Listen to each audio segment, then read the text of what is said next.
And I'm kind of going to go on a little rant right now. Like, why is it within America? Because we both study Chinese market, the European market, right? We study both all of the markets for the most part. Why in America does it seem that the automotive market lacks flavor and pizzazz when it comes to the middle class America? Why why is it Ford, Chevy, GM, Chrysler, Nissan? Like, why does it seem like they lack flavor in their designs and in their products and what they're giving to the consumers? This is why Hyundai Kia is going to take over the marketplace. they it's already done. It's There's already done. nothing. This Hyundai, Kia, this Palisade, Telluride tag team Tag thing team. they have going on is a checkmate move. Exactly. If one doesn't have one, something that you know the consumers like, then the other one does. If you don't like the Palisade, you'll probably like the Telluride. If you don't like the Telluride, you'll probably like the Palisade. Okay. It's a tag team, and it's working for them. It And is. between the two, if you really look at it, if you want to combine their sales, they're really whooping everybody's behind then, except for the Ford Explorer, which is still selling at 262,000. Okay. You know, We have to in the two hundred thousand cap range a that. year. You know why? Because the fleet sales, It's a fleet police sale. cars and stuff Yeah, like that. police I car. get We it. can't count that, right? They have government contract, and this is why they're still vanilla Ford. You can't be that vanilla Ford. You know, you're bringing a vanilla product. And don't get me wrong, the Ford Explorer, I love the profile. The profile is one of the most sexiest things I've seen to date. But that front fascia is not attractive by any means. It's very basic. And I'm what I'm trying to say is ultimately I'm sick and tired of being in America and getting a less than product. People who don't put effort into developing their product for the You, American consumer, right? you don't It, like the it Traverse? I mean, the Traverse is okay. I believe GM with the GM twins. I think GM did a good job with Chevy and GMC, right? I think they did ultimately. I think they did a good job, right? It's not for me now.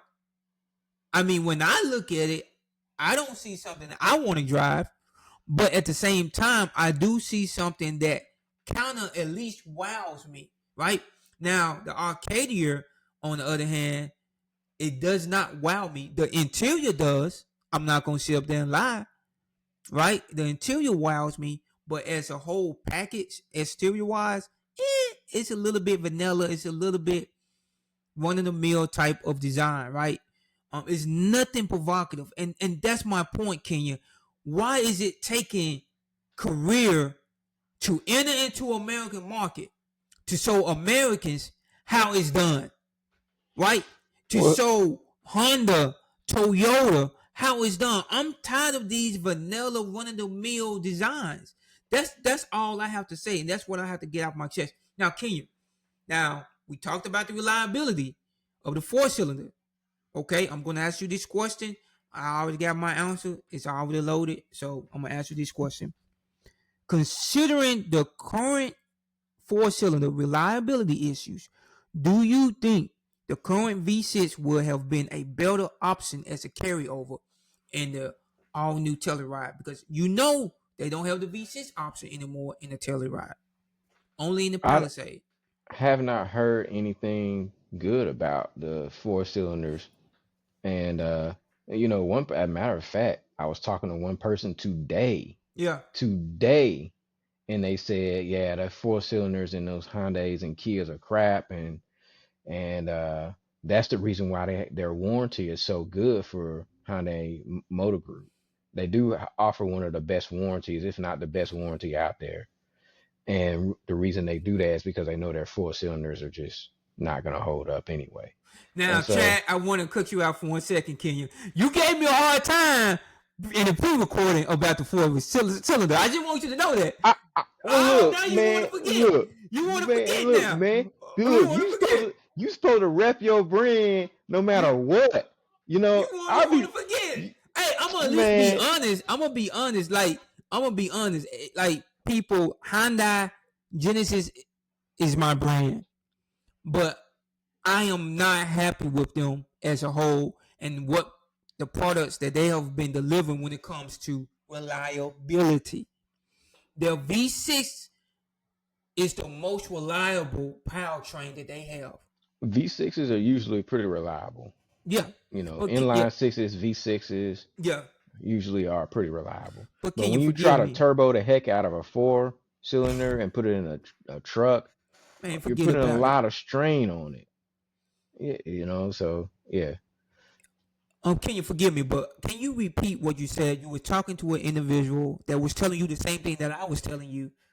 Yeah. Okay, but go ahead with the story. I'm listening.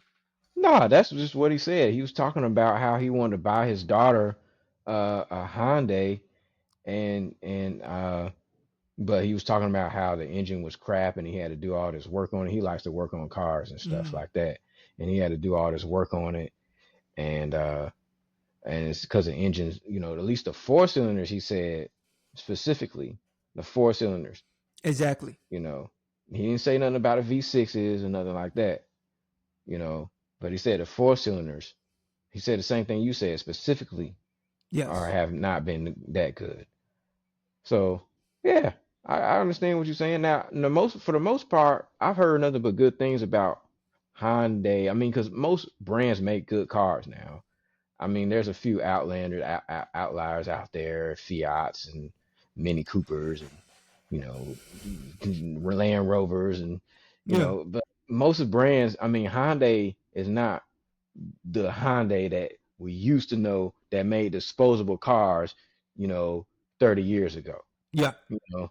So there have come a long, long ways, and they are one of the top largest conglomerates in the globe on the planet, and they have eaten away at the market share, and they are a very profitable company at this point.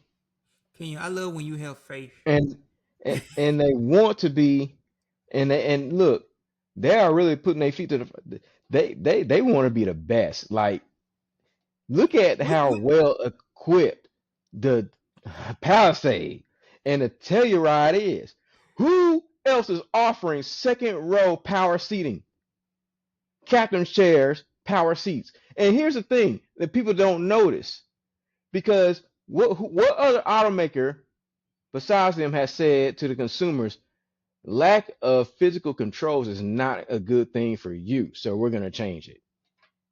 mm, And so what did they do in Hyundai and Kia? Well, at they least the Kia changed Telluride, they put the seat warmers, seat ventilation on the on the door, door, right? Okay, so you're resting your arm on the door and you and you just say, my behind is hot, so I'm going to press the seat ventilation. So boom, I don't even have to think about it. I don't gotta take my eyes off the road. I just feel the button, boom, right there. Who else? That I don't think people really realize the genius mm, behind that, because they thought about that when they were making that car. When you don't think about the consumer at all and you don't give a care, you just give them a screen and oh, everything's on the screen. Here you go, take it or leave it. That's a funky attitude to me. But Hyundai, they want to be great. They yeah, it's almost like if there was a Hall of Fame, they want to make sure that they're in that Hall of Fame. exactly. Now I want Now, to segue. Go ahead. Can you say I something? have one question I wanted to ask you and I didn't get to ask you yet. Go ahead. And you already know the answer to this question because I already know the answer.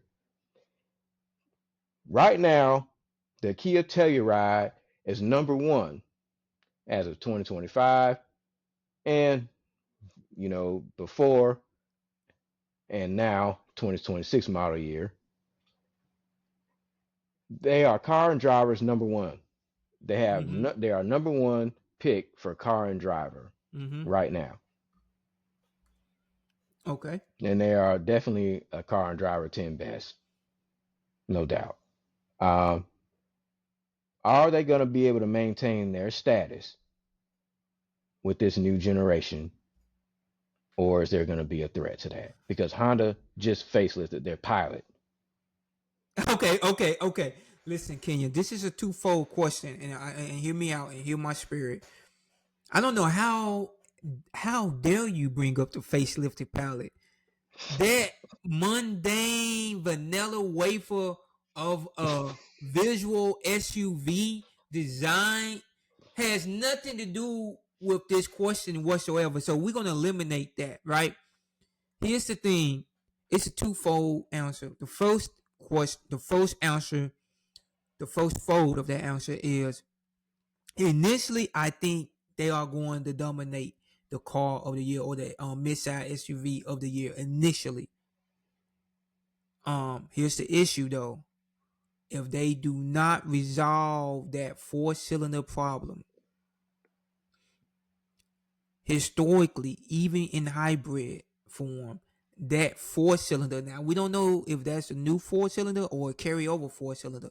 Historically, doesn't even matter in hybrid or a traditional transmission wheels. That four-cylinder has been corrupted. And my fear, and that's why I asked you that question, my fear is it's going to ruin their reputation. They should have stayed, in my opinion, with that old V6. It was reliable. We have a friend, and now I told our friends Murph and his wife, "Hey, you need to buy the Kia Telluride." This is before I found out that they was gonna have the four-cylinder. Now I kind of don't want her to buy it, because of the four-cylinder.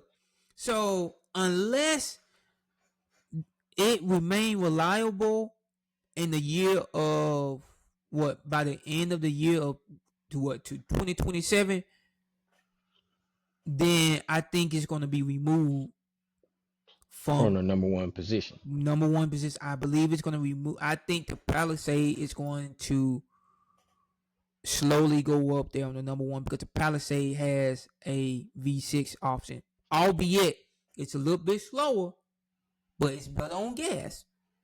So, and yeah, it breaks my heart. Honestly, it really does break my heart because realistically, I believe that four-cylinder might be the bane of Kia existence.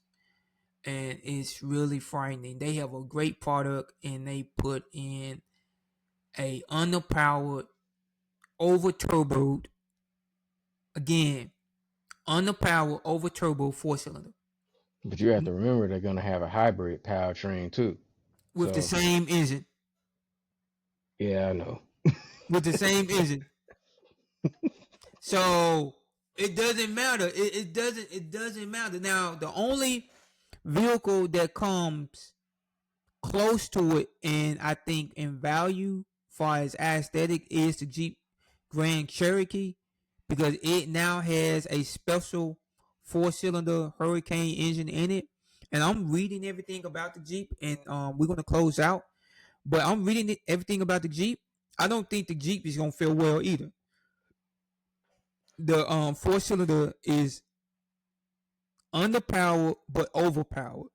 Do you Meaning, if think that go four ahead. cylinders even belong in mid-size three No, rows? no, not at I all. don't. Unless they are like a 4 liter, which is that's not gonna happen. I've But never seen anything past a 2.5 or 2.6 liter four cylinder, or exactly, maybe a 2.7. That's at the most you're gonna yeah. get. So I don't think it's going to happen. I don't think they should belong in that segment at all. I think we should get rid of it. Um, you know, Chevy GM has have problem with their four-cylinders. They have a reliable four-cylinder, but when it comes into the Traverse and Arcadia, it has been problematic. But it should be way more resolved because I think They have the exact same 4-cylinder for the past 10 years now. And that's been in their trucks and so on and so on. So they should have worked that out. But that being it, we're gonna end it on this. Kenya, do you think you should buy or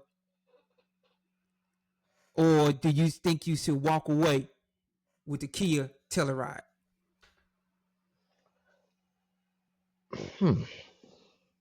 Hmm.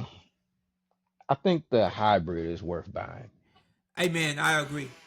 I would agree. I'm going to take Only my at the top trim too. You know, yeah. okay. That's SX Prestige, whatever you call it. okay, Kenya.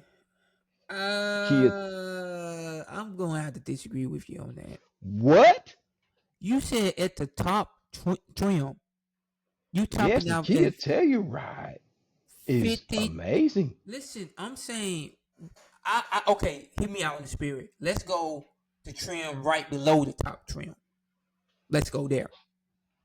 I think it's worth to buy at that price point. Okay. Not only the top trim, but I'm just saying it's worth even going up. That's what But I'm yeah, saying. okay. I see your point. I don't necessarily agree with you. I see your point though. But yeah, is it a buy or walk away for me? I'm going to say for now, I'm going to hedge my bets and say it's a buy. This is the Ken and Don show. Ken, make some noise. This is your host, Don with the most. We All are right. out of here. We're out. We'll see you next time. See you next time.